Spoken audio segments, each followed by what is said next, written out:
हीरा गहना किनिबा समय किछि खास दिग प्रति ध्यान देबा जरूरी। केवल गहनार चमक और डिजाइन देखि हीरा किणंतुनी, एहार गुणवत्ता को मध्य ध्यान दे रखंतु। गहना केवल महिला सौंदर्य बढ़ाई न थाए बरं भावना सहित जोड़ी होई रही थाए। यह व्यतीत गहना प्राचीन कालरू निवेशर एक भल पंथा भाव रही आसी, कारण खूब महंगा होई थाए। तेणु पीढ़ी पर पीढ़ी एहाकू केवल भावनात्मक भाव नुहे बरं घरर खराब समय यह सहयोग मध्य करिथाए। तेणु गहना किनिबा समय किछि खास दिग प्रति ध्यान देबा खूब जरूरी होइथाए।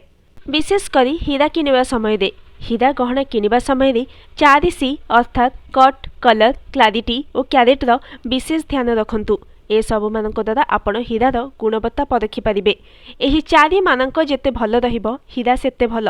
तेणु हीरा गहना किनिबा समय एपरी ग्रेडिंग सर्टिफिकेट मागिबा आवश्यक। सेथिरे 4C विवरणी दिया जाइथाए। हीरा गहना तैयारी समय सेथिरे केउ धातु उपयोग करा जाइछि और धातुर गुणवत्ता कौन रही एहा उपरे ध्यान दियंतु। विशेषकर एही गहना सुना, रूपा और प्लाटिनम व्यवहार करा जाइथाए। एहार शुद्धता जांच करिबा द्वारा धातुर सेटिंग और होल्ड करिबा क्षमता जणा पड़िथाए। धातु उपरे थिबा हॉलमार्क धोका जिनसरु रक्षा करिथाए।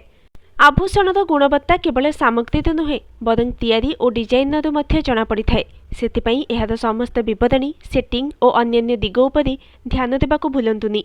आभूषण किनिबा एक बड़ निवेश, तेणु एहाकू किनिबा पूर्वरु विभिन्न शोरूमर आभूषणर मूल्य बुझी तुलना करि नियंतु। फଳରେ गहनाको उपयुक्त मूल्य पाई परिबे। किनिबा समय एहार बिक्री मूल्य मध्य बुझिबा आवश्यक। Bureau report, news today.